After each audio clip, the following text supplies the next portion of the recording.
Is your familiarity with Keith one of the top factors in taking this job? Yeah, I believe so. Obviously, anytime you can, have previous relationships with anyone on the staff, we all know this is a referral type of business. So Keith and I have an intimate relationship just in terms of us being able to work together twice, and at the same time, we've known each other, prior to that when I was on my ranks up, I was at Southern Utah. So having familiar face, familiar terminology, that's been helpful for us so far. How are you guys dividing up the coaching in the secondary?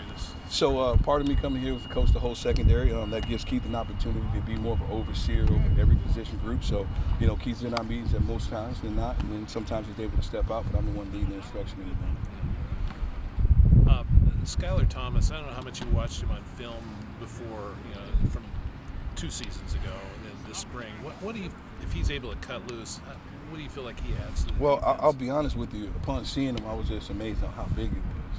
And obviously before he got on the grass, I didn't know he was able to get back. He looks a little bigger. I thought he was going to be a linebacker, but as soon as he touched the field and started moving around, he silenced all of the doubts in my mind about his ability to move, his ability to change direction. So, he's a really great young man. I'm proud of the way he's developed in terms of his maturity, but I'm really proud and excited to see, what he's going to do when he gets back. Is he a guy who could help you guys at multiple spots, or where is the majority of his work coming at this? The majority of the work's been at safety, but he can play in the field, he can play in the boundary. So that gives all of our guys being in the room together. That's the value of meeting together, getting an opportunity to hear the instruction from both sides, right? Whether I'm in the field or whether I'm in the boundary or whether I'm in nickel. That you guys saw last season, a lot of defensive backs were forced into action. So we don't want to get caught, in that predicament again. So we kind of cross-training some bodies to make sure if we get in that predicament, we got guys who've got experience and reps at those different positions. Sorry, go ahead. What have you seen out of the defensive back room here so far? These back half of the spring ball. I just think more attention to detail, more attention in terms of, getting the extra time. I like to tell players that football is like calculus. If I only go to calculus and that's the only time I work on it when I'm in that class, I'm probably not going to get an A. Same thing that correlates to football. If I'm only doing what's required within a 20-hour week, I'm probably not going to be the best player I possibly can for our team. So I've been proud of the effort of the guys to come in on the time that they're not required to. Sometimes beating us here, right? Beating us after we finished up. Some of those guys will grab food real quick and try to meet with us right now. So that's what we need in terms of being a player-led team.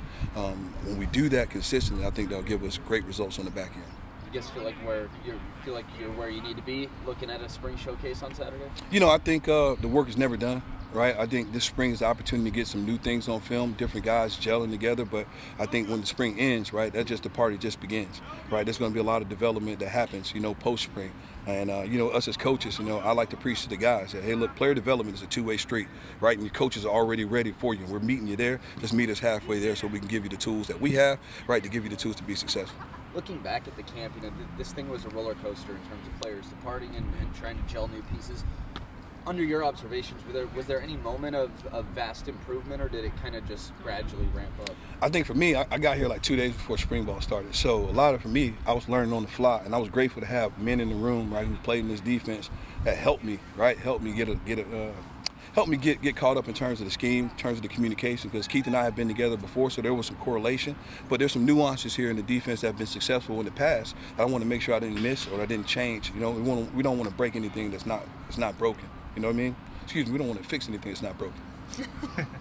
For anybody who maybe isn't familiar, how would you describe your coaching style when you're on the field? It's up close and personal. That's the best way I can say it. I like to build great relationship with our players because that allows me to coach them the way I want to coach them. I tell the players, I'm your harshest critic in the meeting room and on the field, but on game day, I'm your biggest fan. So my job is to make it as hard as possible in the meeting room in terms of thought process, hard as possible out here physically, right? So when we go out there and reach the stadium, right, we have a calm demeanor to ourselves and the moment's not too big for us.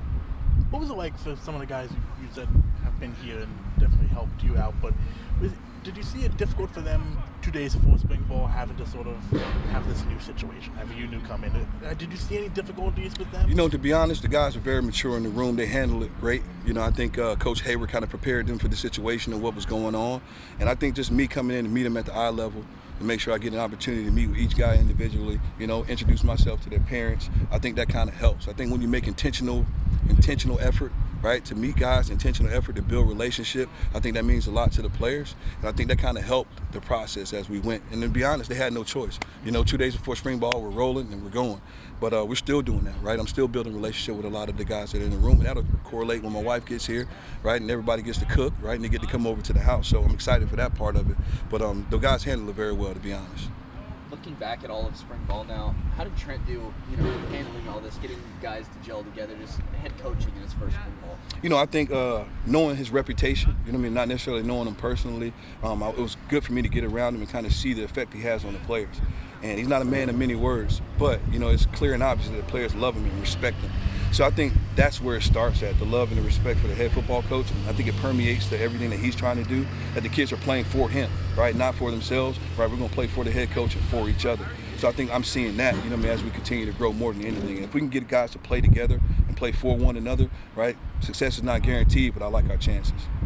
Knowing that, really any player can go down at any time, what has the emphasis kind of been on this spring of making sure that every player is kind of up to date and kind of up to speed, knowing that you might need to use that next man mentality at any point during the season? No doubt. That is an old adage in football, next man up, but it's up for us as coaches to put them in those situations as well, right? And this is when we have spring football, you get a lot of free reps, as I call it, right? Because the scoreboard's not on.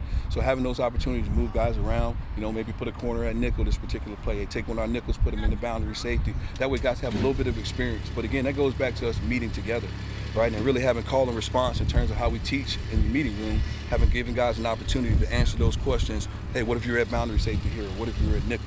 So I think the way we teach in the room kind of correlates and gives an opportunity that if a guy has to move, as you guys probably saw in practice today, right? We did see some moving pieces, some guys that lined up normally at one position, but they were playing in these spots particularly, not necessarily for injury purposes, but just to get those reps, right? To give us that experience if we have those situations come up during the season.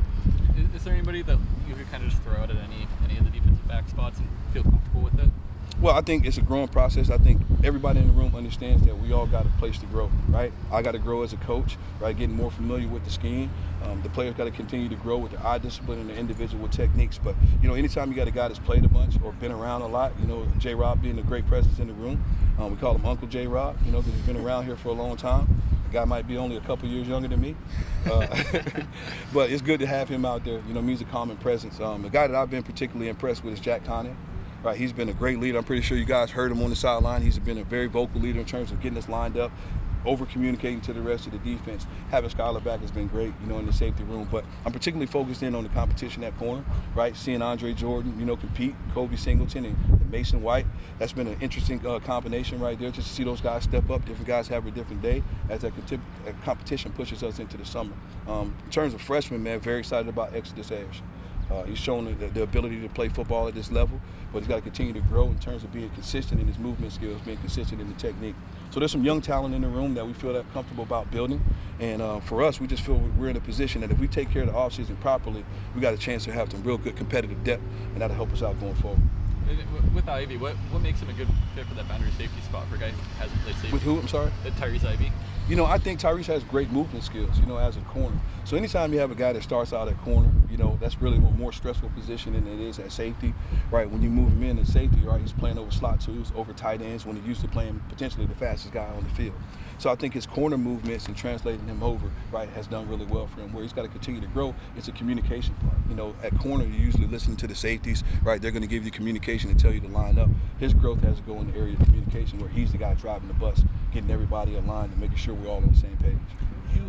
You don't coach the receivers, but you obviously see them every day with your guys going up against them. Is there one or two guys that have kind of caught your eye in terms of maybe their hands or the way they run routes? I think Zach Carr is a guy that can blow the top off the coverage. You know what I mean? And for us, if you have a guy that's got some speed, that puts stress on the coverage. So, for him originally, that's a guy that pops up in my mind. Sauce has done a good job as well, really making some plays, right, getting over the top at times. So they've been doing a good job of kind of challenging us. David Wells has done a really good job as well. So we got our hands full in practice. And I'm pretty sure they'll be even more full when Darius comes back. But for right now, we got our hands full with the guys that we are preparing against. They've been giving us good work, preparing us for the season.